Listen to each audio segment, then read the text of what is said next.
한미동맹 약화 경고 먼저 거론해버린 한국.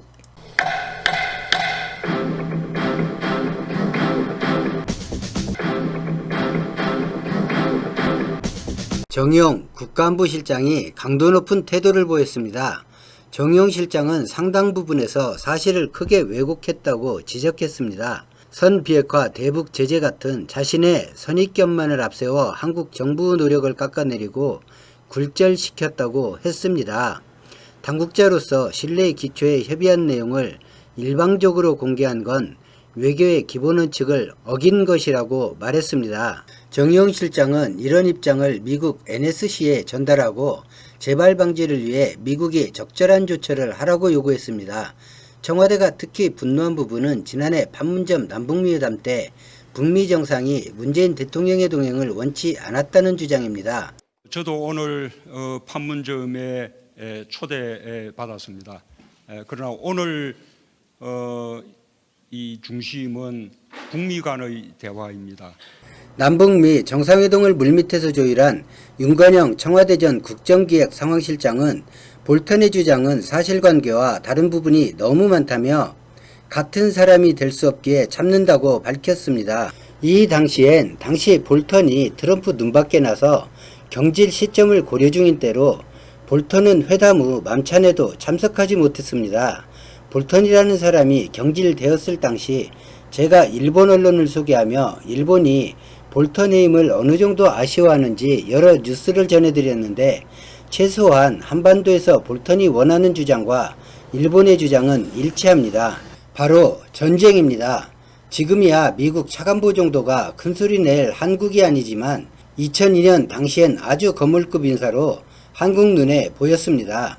볼턴이 2002년 군축 담당 차관보로 한국을 방문해 기자회견을 열고 핵 우라륨 농축 의혹을 제기했고 육자회담 미국 대표이면서도 미국 내부에서 육자회담을 반대하는 의견을 내었고 북한에 대해 자극하고 모욕하고 도발을 끌어내 무력으로 제압하고자 했던 인물이 바로 볼턴입니다. 사실 볼턴뿐만 아니라 매파라 불리는 구구 성향 미국 인사들은 협상을 좋아하지 않습니다. 막강한 힘으로 싹을 아예 잘라버리고 짓밟아버리기를 희망합니다. 단지 아주 먼 미래에 미국의 위협이 될 수 있다는 예상만으로 그렇게 하기를 원하고 전쟁을 할 수 있는 적당한 명분이 주어지기를 언제나 기다립니다. 우리는 미국이 우호적이지 않은 상대국에 어떤 방식으로 접근하는지 아주 잘 볼 수 있습니다. 먼저 베트남의 경우입니다. 냉전이 고도화되던 시기에 월맹은 월남을 공산화시키고자 했는데 미국은 이런 월맹을 군사력으로 본때를 보여주고자 하지만 명분이 없자 통킹만 주작 사건을 일으키고 전쟁을 개시합니다. 그리고 실제 미국이 싸운 것은 월맹군도 아닌 월남 영토에서 월남 반군과 전투를 벌였습니다. 그리고 패했습니다. 이라크의 경우 이라크 부정에도 불구하고 9.11 배후 책임과 대량 살상 무기 제거라는 명분으로 이라크에 국제적 사찰을 받으라고 하고 이라크 후세인은 거부합니다. 거부가 명분이 되어 미국은 걸프 전쟁을 일으키는데 전쟁하고 난 뒤 이라크에서 대량 살상 무기는 고사하고 그 제조시설로 의심되는 건물도 발견하지 못했습니다.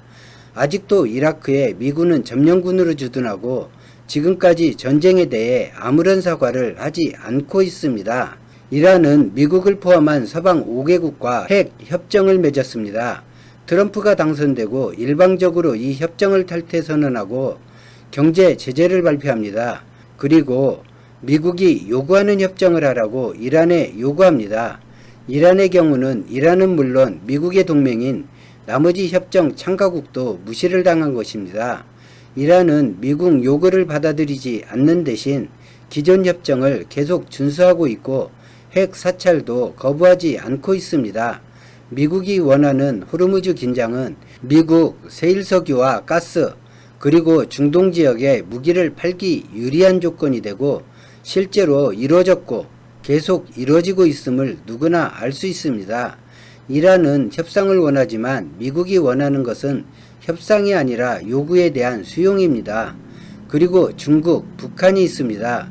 그나마 다행인 점은 트럼프가 매파에 가깝지만 매파는 아니라는 점이며 전쟁을 비효율적인 낭비로 바라본다는 점입니다. 만약 트럼프나 부시가 볼턴과 같은 매파라면 북한은 2002년 즈음과 2017년에 미국 공격을 받았을 것입니다. 한반도가 6.25 때로 돌아갔음을 의미합니다.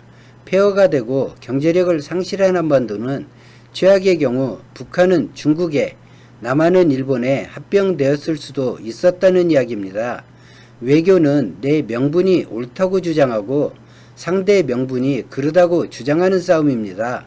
우방이라는 미국도, 우방인 척하려는 일본도, 대치하는 북한도, 그 북한의 최대 우방인 중국도 한국과 명분 싸움을 하고 있습니다.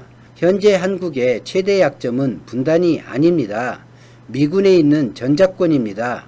21일 뉴시스에 이런 기사가 올라왔습니다. 통합당에서 북한의 최근 도발을 명분으로 미사일 시스템은 미국과 통합하고 미국이 주장하는 미사일 방어체계를 도입하고 이를 위해 중국에 제시한 삼불정책 폐기를 주장했습니다. 미국이 인정할 때까지 반환받지 말 것을 주장했습니다.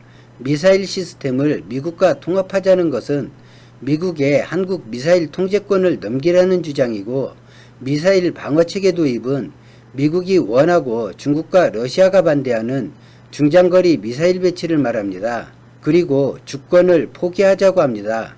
미국이 한국 안보 자체이기에 자주국방도 의미가 없다는 말입니다. 미국 대통령이 미국은 세계를 지켜주는 경찰이 아니라고 공개적으로 선언하는 이 시기에 어떻게 이런 망상을 할 수 있는지 궁금TV는 참으로 이들이 한심하게 보입니다. 오늘 영상은 여기까지입니다. 고맙습니다.